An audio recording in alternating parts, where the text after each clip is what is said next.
Kalau kita sering sering excuse atau sering menyerah di latihan, pada saat kita race kita akan melakukan hal yang sama. Jadi itu yang, nah dari situ yang Tokmar itulah pelajaran berharga banget yang kayak mau sampai kilometer berapapun nggak boleh nyerah gitu. Jadi usahakan sampai finish maksimalnya berapa, sedapatnya berapa. Kalau memang tidak sesuai target ya udah, yang penting kita maksimal. Saya berasa wah kalau dengan saya berlari, dengan saya bergerak, semua di sekitar saya juga ikut bergerak, ya saya happy bisa menginfluence yang lain.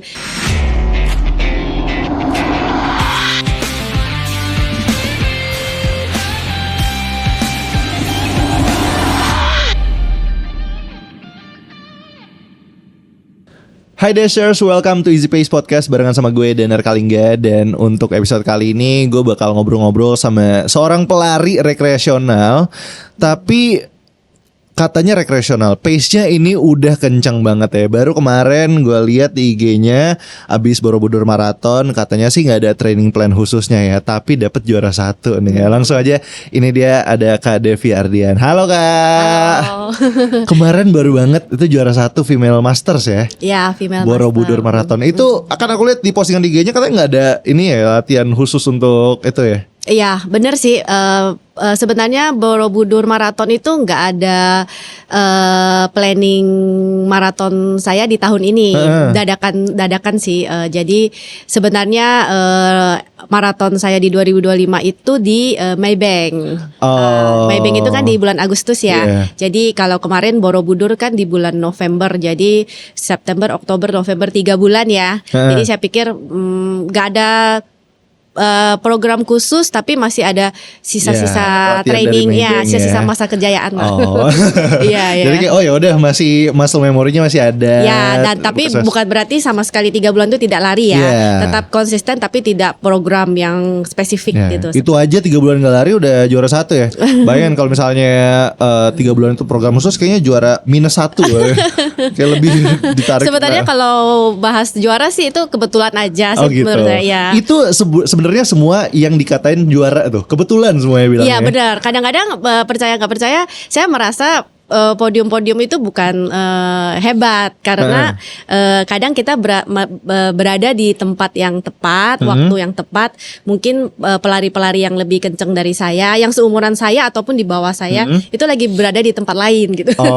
Jadi gabungan dari semuanya. Ya, kalau mungkin boleh cerita sedikit kalau di Borobudur Marathon ini, sebelumnya saya juga udah infoin ke pelatih saya kalau kan saya di di Maybank itu saya ditarget 3 jam 24 menit ya waktu itu kan. Jadi saya bilang kalau kebetulan saya di Borobudur Marathon ini saya dapat invitation, saya juga cukup senang juga, wow gitu kan, karena sebelumnya itu menurut saya tuh Borobudur itu race yang paling horor sebelum saya ikut ya. Karena saya udah jadi kemarin pertama kali virgin di Borobudur. Dulu pernah balot 2019 sebelum pandemi. Tapi saya begitu terima, saya nggak berani bayar karena saya merasa, saya lihat cerita teman-teman kayaknya nih masih kayak nggak siap ya. Wah ini kayaknya rutenya ntar dulu deh gitu ya. Ntar dulu, apalagi kan 2019 tuh kayak newbie banget kan. Kayaknya takut nggak finish atau apa kan. Jadi akhirnya 2022 saya coba balot lagi, sama saya nggak bayar lagi. Itu pun dua-dua itu kategori half marathon. Nah di 2025 ini saya nggak ikut balot, tapi kebetulan dapat invitation. Dan itu kan versi kalau di Bormar kan aplikasi ya, registernya itu saya lihat aja, saya kayaknya seneng banget, bangga gitu ada tulisan invitation gitu kan. Nah akhirnya saya putuskan ambil, dan saya bilang ke coach, ini gak ada target apa-apa ya, saya main happy aja. Karena kan saya di Maybank saya main 445 pace-nya. Kalau di sini saya main 500, 510 aja ya, happy sebisa saya. Kata pelatih saya, gas aja, ya udah. Jadi akhirnya saya putuskan saya ambil Borobudur Marathon. Tapi gimana tuh? Itu kan tracknya bener kan? Ternyata emang susah. Dan sesuai sama ekspektasi Kak Devi nggak? Jadi sebelumnya tuh memang sudah ada berita-berita katanya ada revisi rutenya katanya lebih dimudahkan. Ternyata itu hoax. Ternyata enggak ya. Lebih susah. Ternyata lebih susah.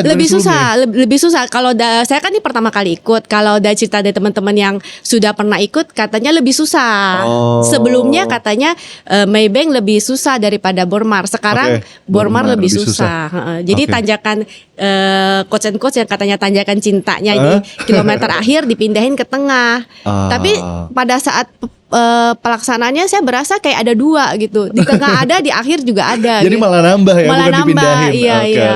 Tapi ini kan salah satu race yang bukan terakhir juga sebenarnya ya. Ada abis itu ikutan race lagi. Tapi sebenarnya kalau kita tarik dari awal banget ikutan lari itu sebenarnya awalnya kapan sih? Kalau awal perjalanan lari itu sebenarnya cukup lucu juga ya. Itu awal-awalnya nggak sengaja. Sebenarnya kan awalnya saya olahraga itu lebih ke ya namanya ibu-ibu ya, gymnya juga lebih ke kelas gitu kan, Zumba atau Pound Fit atau apa kan. Tapi terjun ke lari itu gara-gara waktu itu 2014 apa 16 ya, itu dapat bib dari adik. Itu lari di Pokari Alam Sutra 5 kilo. Itu pertama kali lari. Kali lari itu juga nggak pakai jam, pakai baju celana juga seadanya, benar-benar baju rumah. Itu kayaknya seingat saya 5 kilo itu 50 menit ya. Itu pun udah capek banget. Itu nggak latihan dulu sebelumnya? Enggak, dan itu cuma larinya setahun sekali di Pokari itu doang. Jadi kayak ya udah langsung aja didaftarin pakai Bipade, abis itu cobain lari gitu ya. Habis itu udah berasa, saya udah pernah ikut race gitu. Nah, itu 2016 ya kalau nggak salah. Terus berikutnya udah kayak mulai pengen cobain. Akhirnya di 2017 ya itu coba daftar race itu setahun 3 kali. Tapi waktu itu berasa setahun 3 kali itu udah prestasi gitu, bisa ikut race. Tapi di mana tidak ada latihan, tidak ada lari daily gitu, nggak ada. Baru akhirnya 2018 2019 kan race semakin banyak ya. Akhirnya saya kayak ketagihan gitu, hampir setiap minggu ikut race. Setiap minggu? Setiap minggu, tapi Senin sampai Sabtu nggak pernah lari. Jadi kayak latihannya race itu latihan juga gitu ya? Nah itu mindset saya itu saya nggak ngerti waktu itu, nggak paham. Saya tuh nggak paham kalau lari itu perlu latihan. Jadi dipikirnya race itu adalah lari gitu. Makanya lari itu hanya di race. Jadi daftarlah 5 kilo, 10 kilo gitu. Jadi waktu itu ngirainnya ya udah daftar event, itulah larinya latihan di situ aja gitu. Jadi itu nggak ada mindset ternyata bisa ya lari sehari-hari di GBK itu bisa gitu. Itu tuh kayak normal, seharusnya kayak gitu. Tapi nggak ngerti, dipikirnya lari adalah lari di race gitu. Berarti udah 10 tahun ada ya larinya. Ya ada lah, kalau dihitung sama yang setahun 3 kali doang. Iya kan. Kita hitung aja lah ya 10 tahun. Nah udah selama itu udah 1 dekade berarti latihan lari. Walaupun awalnya nggak latihan ya, lari ikut event aja. Terus sampai sejauh ini udah benar-benar rutin. Terus juga udah ikut maraton berapa kali juga. Apa sebenarnya sekarang arti lari menurut Kak Devi?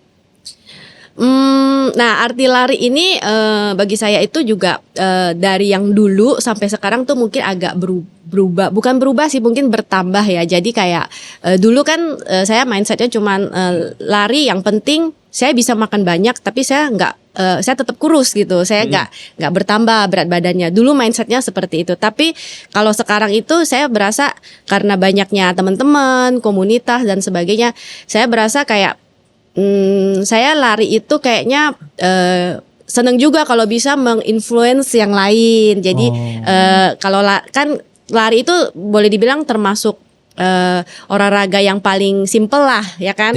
Kita nggak bisa bahas paling murah ya, mungkin paling simple ya. Kayak barrier to entry-nya itu gampang ya. Kayak udah sepatu yang proper aja, terus kayak baju yang nyaman udah bisa mulai lari. Dan tidak ada gerakan-gerakan spesifik yang perlu dihafal kan. Lari lari aja. Semua orang ya udah bisa lari aja, walaupun formnya nggak yang seefektif pelari. Jadi saya berasa kalau dengan saya berlari, dengan saya bergerak, semua di sekitar saya juga ikut bergerak, ya saya happy bisa menginfluence yang lain. Makanya waktu itu kan dari saya lari sendiri sampai akhirnya bergabung ke beberapa komunitas sampai sekarang di Essex Running Club dan spesifiknya Essex Performance Team seperti itu. Perjalanannya juga panjang juga kan ya, nggak langsung kucuk-kucuk langsung menjadi seperti ini seperti itu. Tapi kan tadi menarik banget nih ikut komunitas lari gitu ya, ikut ya klub lari juga gitu. Sekarang sama Essex. Tapi dulu sempat awalnya sama siapa?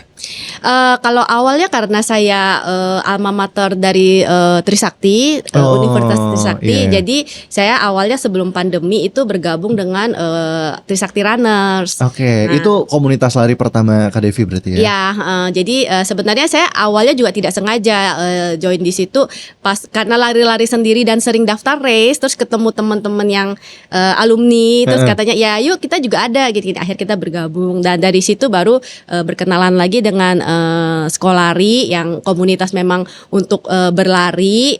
Nah dari situlah awalnya 2021 ya kalau nggak salah itu ada challenge dari Essex untuk community uplift.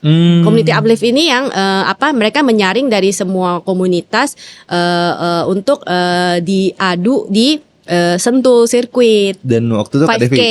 Nah saya mewakili Skolari masuk ke turunlah di situ ya. Turun di situ. Dan saya kaget juga waktu itu kan 2021 kan masih pasca pandemi ya. Benar. Nah itu kita juga larinya masih pakai masker. Itu first race banget setelah pandemi.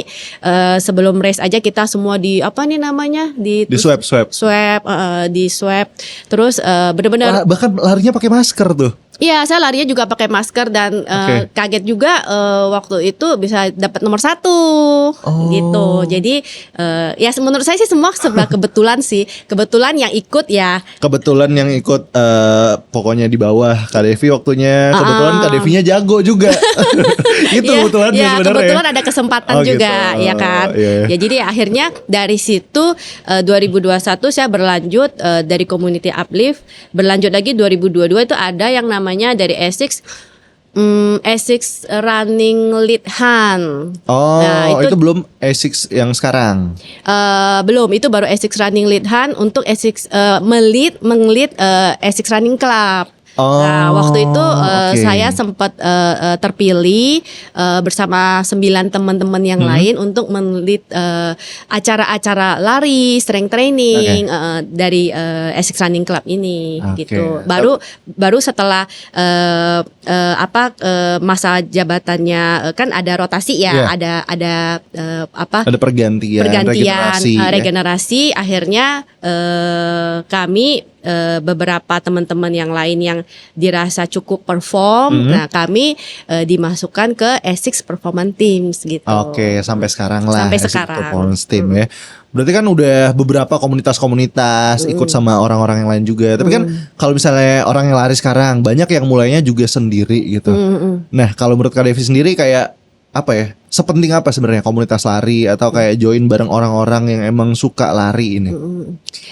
Menurut saya sih cukup penting ya, karena terus terang saya sendiri pada dasarnya orangnya awalnya tuh introvert sebenarnya, tapi dengan bergabungnya sana sini komunitas, jadi berasa komunitas itu lumayan membantu, dimana kadang-kadang kita itu lagi demot, lagi nggak pengen lari, atau misalnya terkadang kan kita kayak seperti roda berputar ya, kita kan tidak selalu performance-nya konsisten. Ya kadang kalau lagi down atau lagi malas lari, kalau kita sudah bergabung dalam grup lari itu ada aja yang pagi sudah reminder ya. Jadi kayak agak-agak dipaksa tapi untuk hal yang bagus ya. Ya untuk hal yang positif. Kalau sendiri kan kayak lagi nggak mood nih, udah tidur aja deh. Iya, gitu ya. Tapi kalau di grup saja sudah diingatkan hari ini sudah lari belum atau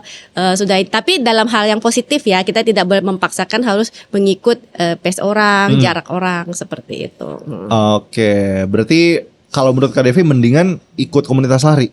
Bisa kalau misalnya orang baru mulai lari. Tergantung karakter orangnya juga sih. Sebenarnya kalau seperti saya waktu itu kebetulan karena ikut Trisakti Runners karena kan alma mater ya, alma mater. Kalau lari sendiri sih kadang-kadang saya juga suka Masih, lari sendiri ya. Jadi kayak misalnya waktu pandemi itu kan tidak ada race, tapi karena saya sudah kayak ibaratnya dari orang normal ke level ODGJ lah ya sebutnya ya, kayak nggak lari tuh nggak gimana, ada yang kurang, ada yang kurang. Jadi ini. saya itu coba kan kalau pada saat pandemi tidak boleh lari bareng, jadi saya coba daftar virtual. Kalau virtual itu kan berarti lebih ke individu ya. Nah jadi itu juga salah satu yang memotivasi kita untuk tetap bergerak gitu. Karena ada sesuatu yang harus diselesaikan. Jadi kan kayak ibaratnya kita daftar, jadi kita harus selesaikan walaupun itu ada target ataupun tidak, tapi itu kayak ada tujuan gitu daripada kita tidak daftar apa-apa sama sekali seperti itu. Itu di luar konteks komunitas seperti itu. Tapi ini menarik ya. Ini dari yang awalnya tadi Kak Devi bilang yang biasa aja sama lari, sekarang udah kayak edik ya. Bener-bener suka banget lari. Terus kalau dilihat Instagramnya juga kayak wah lari terus nih. Kemarin baru bener maraton. Terus juga sebelumnya ada yang menarik tuh yang aku lihat ikutan Jakarta Running Festival. Itu ikutannya 2 kategori ya. Iya, langsung. Iya, 2 kategori. Itu apa kategorinya? Sebenarnya kalau ikut 2 kategori sudah 2 tahun. Tahun lalu 2024 2 kategori juga. Sama juga kategorinya? Beda. Tahun lalu 2024 itu kategorinya hari Sabtu 5K, hari Minggu half marathon. Kenapa mutusin untuk kayak wah ini kayaknya ikut 2 kategori deh? Emang kurang satu aja?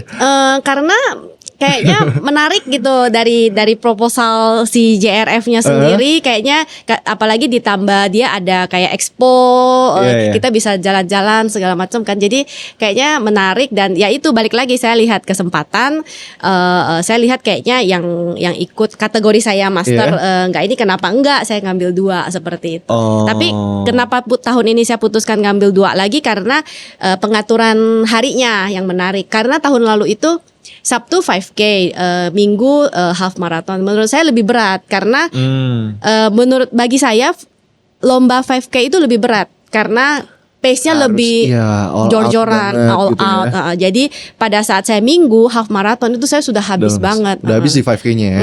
Jadi saya mau all out di half marathon itu rasanya nggak bisa gitu. Nah yang tahun ini JRF itu mengatur half marathonnya di Sabtu. Jadi saya bisa all out di half marathon, minggunya 10K itu terserah deh pace berapa ya kan saya anggap. Mungkin gara-gara banyak yang protes juga kali ya, banyak yang ngerasa kayak kayaknya ini konfigurasi eventnya lebih enak kayak gini deh. Mungkin juga ya mungkin. Tapi pengaturannya tetap 5K di Sabtu, minggunya half dan full. Tapi pengambilan kategori aja beda ya. Pengambilannya memang ada beberapa teman yang komporin kenapa nggak Sabtunya full maraton, minggunya half. Saya bilang enggak deh. Nggak berencana. Kan udah tahun lalu udah gimana, tahun ini udah, tahun depan beda lagi saya dong. Saya bukan tipe orang yang suka dikomporin, saya langsung mengiyakan sih. Maksudnya harus tahu batas diri juga kan, know you limit kan. Jadi kalau kita komporin nggak akan nih tahun depan? Enggak sih. Menarik sih. Ya sama seperti saya ikut Ultra Bin Loop kan. Saya ikut 60, 120 kan komporin. Berarti nanti tahun depan naik kelas dong 200 gitu. Saya enggak sih. Saya tahu batas saya sampai mana, enggak akan. Kita coba cari batasnya Kak Devi deh. Coba kita komporin segimana dia tahannya ya. Iya seperti itu. Tapi kalau ngebahas persiapannya sendiri gitu untuk lari 2 event sekaligus, itu strateginya gimana? Kayak dari trainingnya atau mungkin nutrisi, istirahat gimana dan lain-lain tuh? Kalau dari training jelas harus konsisten ya. Jadi kalau saya sendiri sih sama pelatih kalau bisa tidak boleh skip, tidak boleh banyak excuse. Jadi kan terkadang misalnya saya lagi nggak enak badan atau apa gitu. Nah itu yang berusaha. Walaupun kadang saya tetap lakukan, tapi saya berusaha menghindari segala excuse itu karena saya ingat kata-kata pelatih cukup bagus juga. Kalau kita sering sering excuse atau sering menyerah di latihan, pada saat kita race kita akan melakukan hal yang sama. Ya.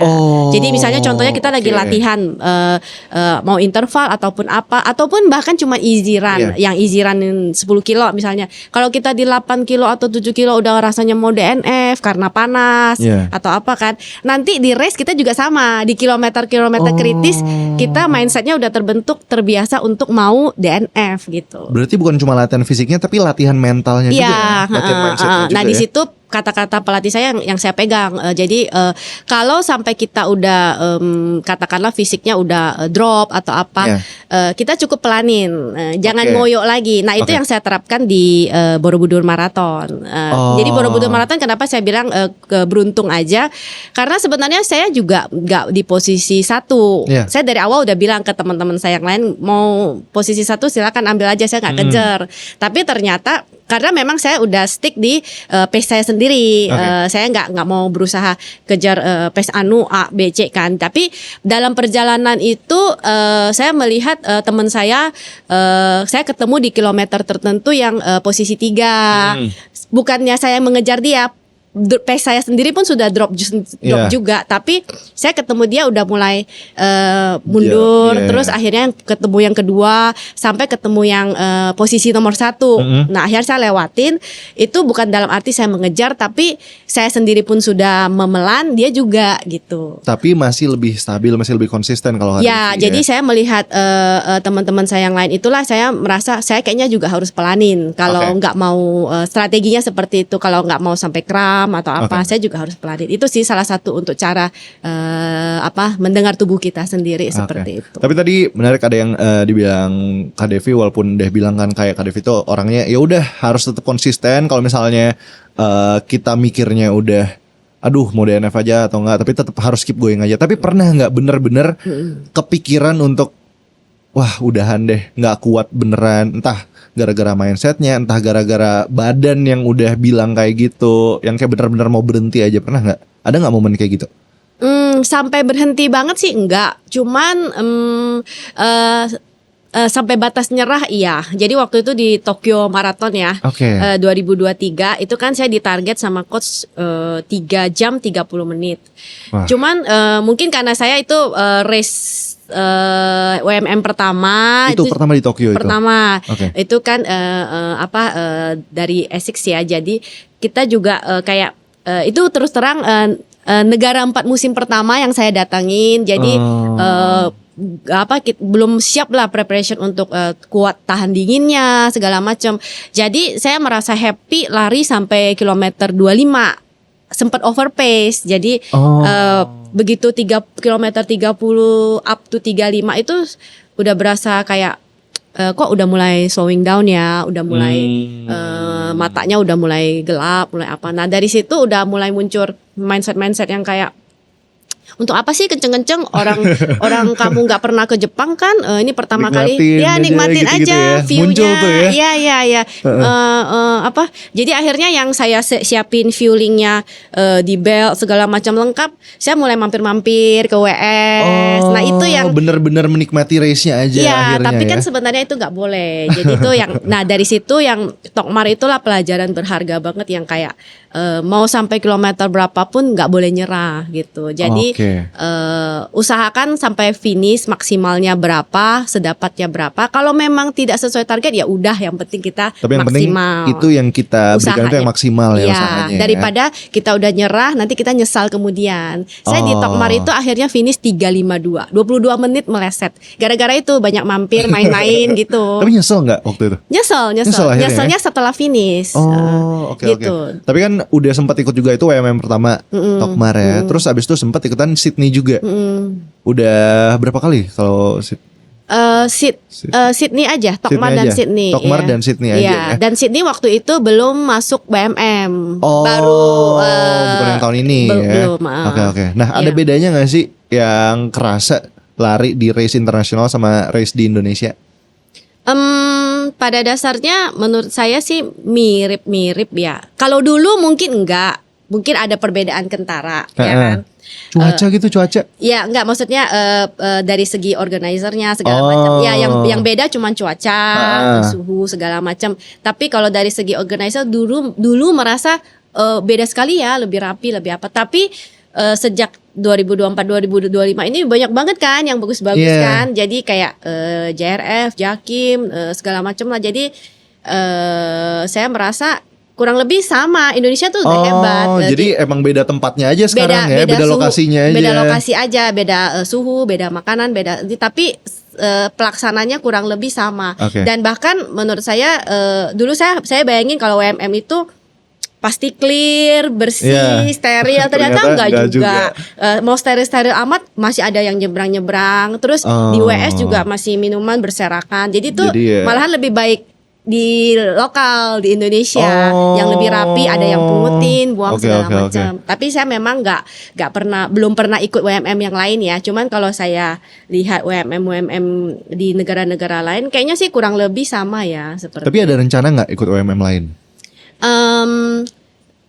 Sampai saat ini sih kalau bilang kepengen sih belum ya. Cuman karena saya di Sydney kemarin saya dapat BQ Boston Qualify, jadi saya coba nanti coba ikut Boston.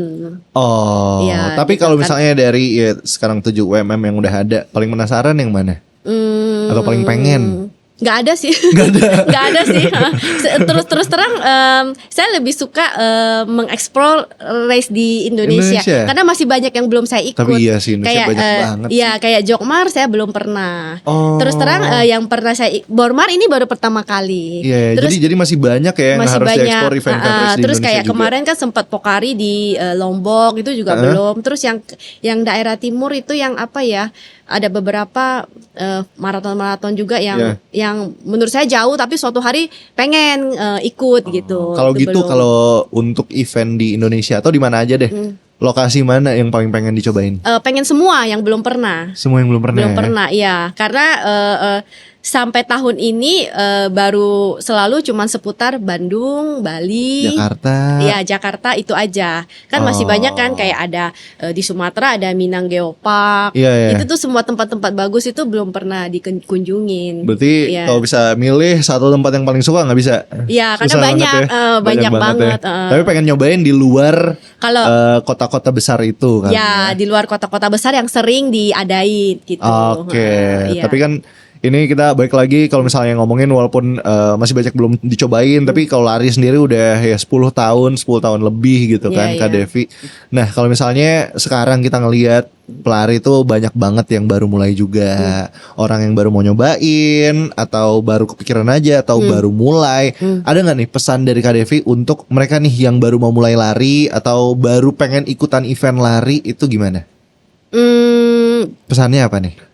Pesannya paling ini, kalau misalnya mau mulai lari ya mulai aja dulu. Jadi kita nggak usah banyak planning. Oh nanti saya mesti ini itu mesti pakai pelatih lah, mesti pakai pace berapa lah, mesti jarak berapa lah.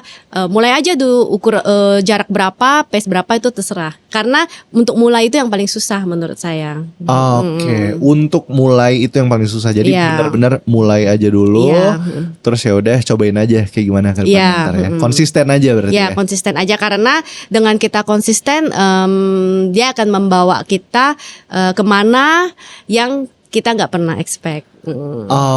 Sama seperti saya nggak expect dari cuman lari-lari aja bisa membawa saya lari ke Tokyo, ke Sydney, bisa sampai saya yang nggak berani lari di Bormar ternyata bisa di posisi 1. Itu saya juga nggak ngerti juga sih bisa sampai seperti itu. Berarti ya nggak ada yang tahu lari itu bisa membawa kita kemana ya? Iya, sampai sekarang saya bisa saya merasa cukup terhormat bisa masuk di tim Essex Performance Team, di mana teman-teman saya ya mungkin cukup pada tahu lah ya pelari-pelari kencang seperti Pandu, Teguh, Ipul gitu kan, itu semua kenceng-kenceng kan. Jadi ya Kak Devi kan kenceng juga. kalau saya dibanding mereka saya apalah. Ya seperti itu. Oke. Kalau gitu wah thank you banget udah ngobrol-ngobrol barengan sama Danar nih di Easy Pace Podcast. Tadi seru banget, banyak banget sebenarnya yang bisa kita dapetin dari mulai konsisten, terus benar-benar gimana we set our minds untuk tetap keep going aja dan lain-lain. Dan kalau gitu kita doain juga semoga next eventnya ini bisa sesuai harapan Kak Devi. Semoga bisa berhasil lari ke seluruh Indonesia. Amin. Dan ditunggu race-race selanjutnya lagi, hasilnya kayak gimana aku nungguin buat Instagramnya. Kalau gitu thank you so much sekali lagi. Ada yang pengen sampaikan terakhir buat Dashers yang lagi nonton mungkin? Apa ya?